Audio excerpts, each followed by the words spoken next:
guys, and welcome back. I'm your host, Tennessee's Daughter, and today I want to give you guys a good old story time and a little bit of advice about what it is like dating somebody in a federal penitentiary.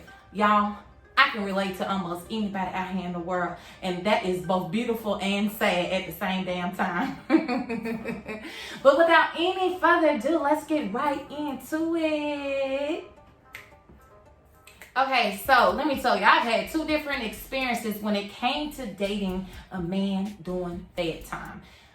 Well, one of them I was dating, the other one I was just his friend. But both of them I had known for a number of years before I signed up to support them in any shape, form, or fashion. I do not encourage the weak or somebody who is struggling to identify with self to have these type of friendships or relationships with people who are incarcerated, because it takes a different breed of a human being to be supportive and to do it unconditionally without expecting anything in return. Both of these guys, like I said, they were my friends before they got in the situation they were in. They both in the beginning explained to me before they got handed down these different sentences, how long they was gonna be gone, yada, yada, yada. And one of them I stayed in touch with for nearly the entire time he was away. And he had moved 3 to 4 different places over a course of 7 years. He was my friend. We're no longer friends now because he didn't keep his word. So if you ever come across this video, you know what's up. But nonetheless, he respect me to the day I die because I'm 100%. But the other one, I was trying to see what was up. You know, whether it was a good thing or a bad thing, it does not matter, because I got a lot of great things from that encounter, which led into my development of my spirituality. It also helped me to remain without alcohol for a year, and I was celibate for a year. He and I didn't have a sexual relationship, so that was a good thing, which I mentioned in my song 50 Shots. Y'all want to check out my music channel. I'm gonna tag that video at the end of this video. Well, I'll put it in the description bar. That's what I'll do, so you guys can see all my many truths on this one particular song that I shared. But anywho, sticking to the script, he and I had been friends for a number of years. And so when we reconnected, it was really about that until he wanted to have more. And so I was like, okay, I had just came out of something that was tumultuous, honey. And so I was available mentally, you know, and physically, because I didn't have anything holding me back, keeping me from visiting him. He was a few hours away, but what I really want to talk about is how you can be of support without putting yourself in detrimental harm, mentally, physically, emotionally, and spiritually. And that is do things unconditionally. I was very unconditional with this connection, so I did not charge anything to him. He does not owe me nothing for me being there for him on any level that I was there for him on. I felt like I was coming in and being a support system, because a lot of times your family don't have time to help you through your sentence, to help you through that bid that you're having to do. Your friends that you was kicking it with, you was supporting when you was out, they ain't got nothing for you. They ain't about to send you no money for no commissary. They ain't showing up for your visitation. Some of them probably got criminal records. They can't show up no way because they can't even get approved, okay? So I just felt like I was taking on the job of doing what needed to be done without looking for anything in return. Don't nobody owe me nothing, okay? I owe myself everything. Don't nobody owe me nothing. Everything I do is unconditionally. If I bring up something that I've done, it's to help you understand how valuable I am to you and for us, whether we're friends or in a relationship. But I only use these things as a point of reference, and I've always been clear about that. But anywho, that does not mean I do not expect you to handle me a certain kind of way, because I feel like when you respect somebody and when you are unconditional with that person in return, that you get those things reciprocated. And that's just universal law. This ain't nothing I'm making up. This ain't nothing I'm pulling out of thin air. This is universal law, okay? That's just the way it's supposed to be. But anywho, to all you women out there that's holding it down for a man, woman, whatever. You men out there holding it down for a man or woman, whatever.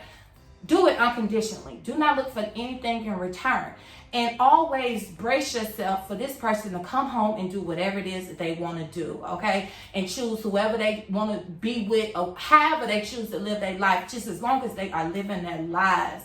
I told my ex one time, I said, you know, I'm proud of you because you are actively participating in life. And that's the only thing that I expect from anybody that's been ejected out of society for any period of time, because I don't know what it's like to be incarcerated. I don't know what it's like to be told what to do, when to get up, how to do it, you know, and all these different things. And then you knowing mentally that you are locked in a cage.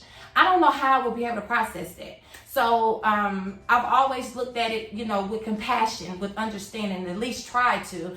And with that being said, there's a lot that comes with holding it down for somebody who's incarcerated.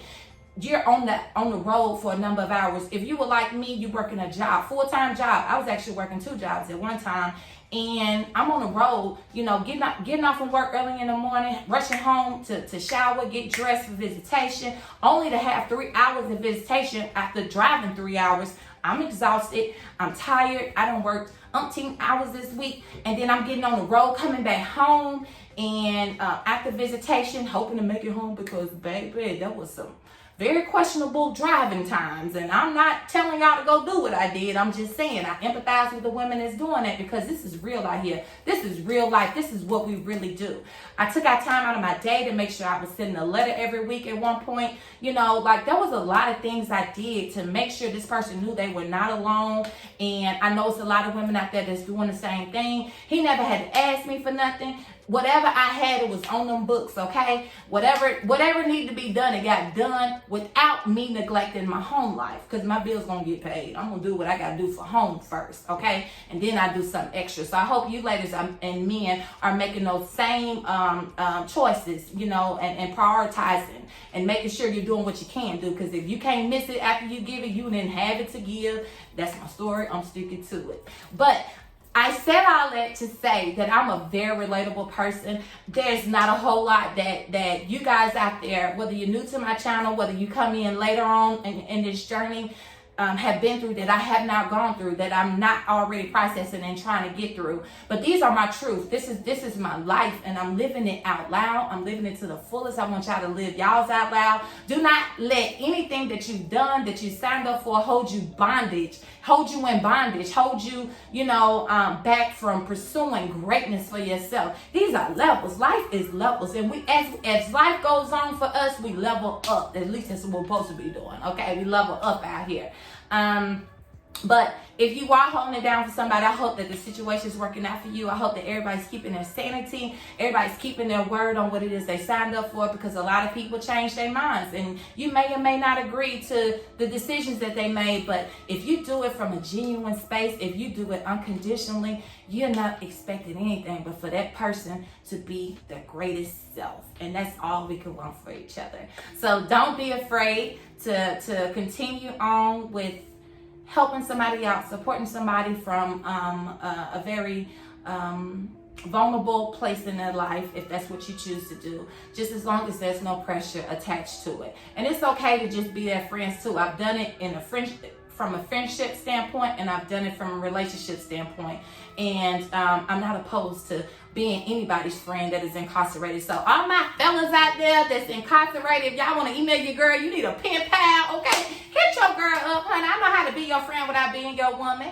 And I want to be able to expand those services that I do offer, because I do a lot of private things in my private life where I'm counseling people here and there, and people are looking to me for a bit of guidance, and I take, you know, great pleasure in that, because I'm able to go to other people and get the same thing from them. So why not be able to solicit those same services to other people? But all my fellas out there doing time, hold your head up, stick your chest out, you know, and hopefully there's an end date to your sentence.